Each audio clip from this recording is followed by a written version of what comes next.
pembasmian ini, biasakan Anda menggunakan sarung tangan, dan sarung tangan itu Anda juga seketika itu Anda bakar juga ya, jangan disimpan ya.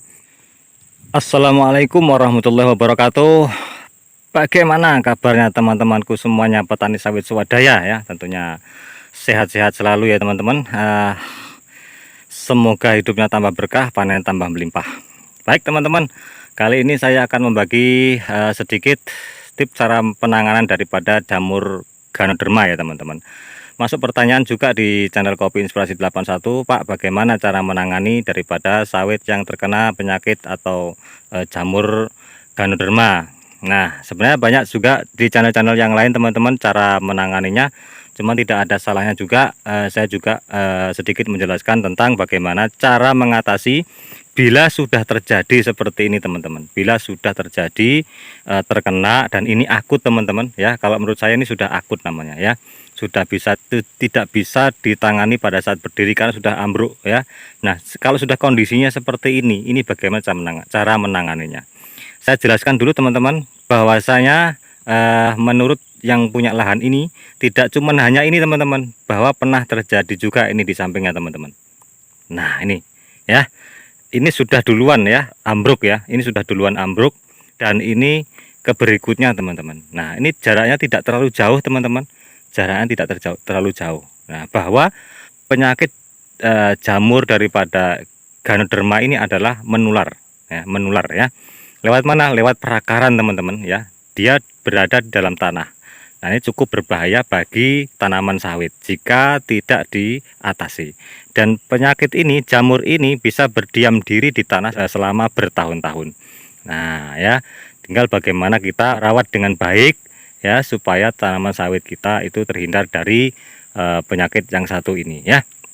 Ciri-ciri pohonnya seperti ini teman-teman ya. Dia tidak berbuah ya, susah untuk berbuah. Kemudian ya, pelepahnya itu lurus-lurus ke atas teman-teman, lurus-lurus ke atas, tidak ada yang melandai gitu ya, lurus-lurus ke atas, seperti kekurangan unsur hara gitu ya. Ya memang benar.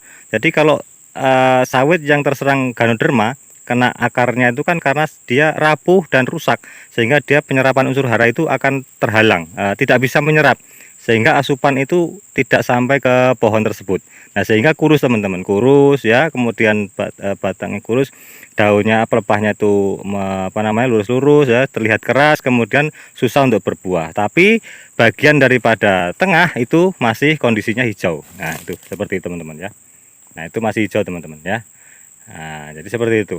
Kondisi tengah masih hijau, pupusnya ya teman-teman. Pupusnya itu masih hijau. Nah, kemudian bagi kita yang tidak berkepentingan secara langsung untuk menangani, jangan coba-coba meremas-remas atau megang-megang bagian daripada yang terkena jamur Ganoderma teman-teman ya. Meskipun di sini tidak terlihat secara jelas jamurnya ya, bentuk jamurnya, namun ini adalah dampak daripada serangan jamur Ganoderma ya. Ini di bagian akar ini sudah rapuh semua teman-teman. Nah, kebetulan dia patah di bagian sini. Kalau tidak percaya nih teman-teman, saya senggol aja ya. Nah ya, ini rapuh semuanya bagian sini ya. Ini baru saja saya ginikan saja, tadi sudah ambruk nih. Nah, ini seperti apa namanya, seperti ragi-ragi teman-teman ya. Jamur-jamur banyak sekali ini teman-teman, penuh. Ini penuh jamur nih. Nah ya, ini kalau pakai kaca pembesar kelihatan sekali, seperti ragi tape teman-teman. Jadi ini rapuh semuanya, sampai bawah ini rapuh semua. Kebetulan yang patah bagian sini ya. Bisa saja kalau dia tidak kuat menopang bagian tengah ini, mungkin nanamnya ini agak dalam, sehingga patahnya di sini. Kalau tidak, dia terangkat sama akar-akarnya gitu ya. Nah, itu ciri-ciri khasnya teman-teman daripada sawit yang terserang jamur Ganoderma. Makanya di suatu lahan itu sebaiknya untuk mengatasinya itu dilakukan sensus teman-teman, untuk mengetahui seberapa banyak sawit kita yang terkena jamur Ganoderma ini ya, dengan ciri-ciri yang seperti tadi. Baik teman-teman, bagaimana cara mengatasinya kalau sudah seperti ini? Nah, ini akut teman-teman, saya kembali katakan ini akut. Nah, cara mengatasinya ini harus dibasmi habis teman-teman, harus dimusnahkan habis, dari mulai semuanya ya, dari daun, batang ya, kemudian akar-akarnya ini harus diambil, kalau bisa dibakar teman-teman. Kalau nggak bisa dibakar, dibuang jauh-jauh dari area sawit kita ya. Nah, itu pun bagian atas, belum bagian akar. Nah, bagian akar bagaimana teman-teman? Ya harus digali teman-teman. Kenapa? Ya karena menyerangnya itu mulai daripada akar ya. Nyerangnya jamur ini itu dari akar teman-teman. Jadi yang harus diambil itu akarnya. Seberapa jauh Anda bisa ngukur sekitar 1 meter atau 1,5 meter dari jarak pohon ya. Keliling teman-teman ya, keliling. Itu digali teman-teman. Ya, cara mudahnya dengan menggunakan ekskavator teman-teman. Bisa juga dengan cara manual ya. Tentu memerlukan biaya. Nah, inilah teman-teman yang dimaksud bagaimana supaya kita menangani lebih dini karena biayanya nanti akan lebih besar ketika sudah kena. Nah, ini ya otomatis biayanya lebih besar. Kenapa kita harus menggalinya ya teman-teman. Akar-akarnya ini harus digali, dihabiskan ya, diangkat, kemudian kita ambil, kita bawa teman-teman. Jangan dibiarkan di sini karena penyerangannya lewat akar. Nah, istilahnya adalah kenapa kita gali ya, istilahnya adalah kita isolasi ya, kita isolasi ya supaya tidak menjalar kemana-mana jamurnya. Nah, itu teman-teman tipsnya.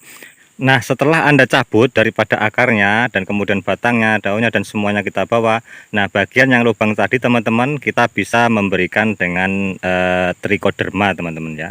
Kita taburkan trichoderma keliling ya, atau semuanya bagian yang kita anggap terkena jamur tadi teman-teman, itu kita kasih dengan trichoderma. Nah, itu teman-teman tips daripada jika tanaman kita terserang daripada jamur trichoderma. Nah, semoga bermanfaat teman-teman. Itu bisa diaplikasikan di lahan Anda. Umumnya cara mengatasinya seperti itu ya. Jadi digali ya, digali, kemudian yang ada ini harus kita basmi. Jangan sampai kita biarkan di area ini saja. Kita ambil, kita buang jauh-jauh ya di area yang tidak ada sawitnya teman-teman, atau kita bakar ya. Sekali lagi teman-teman, Anda juga jangan seperti di awal, Anda jangan meremas-remas bagian-bagian ini, kemudian Anda kemana-mana di area sawit ini. Bahwa jamur ini sangat berbahaya, dia juga bisa berkembang biak atau meluas lewat spora teman-teman ya. Dia bisa lewat angin, di bawah angin, bisa juga apalagi kita pegang kemudian kita kemana-mana ya, kemudian kita bisa menularkan jamur itu kemana-mana. Nah, itu beneran teman-teman. Jadi seperti itu. Jadi kalau tidak berkepentingan Anda jangan megang-megang kemudian Anda kemana-mana ya. Anda pun saat melakukan pembasmian ini biasakan Anda menggunakan sarung tangan, dan sarung tangan itu Anda juga seketika itu Anda bakar juga ya, jangan disimpan ya. Anda bakar juga atau Anda ikutkan untuk dibuang bersama dengan yang Anda buang di jamur-jamur ini ya. Saya kira itu teman-teman, semoga bermanfaat bagi teman-teman semuanya. Sedikit info dari saya cara menangani daripada jamur Ganoderma ini. Baik, sekian dari saya. Wabillahi taufiq wal hidayah. Assalamualaikum warahmatullahi wabarakatuh.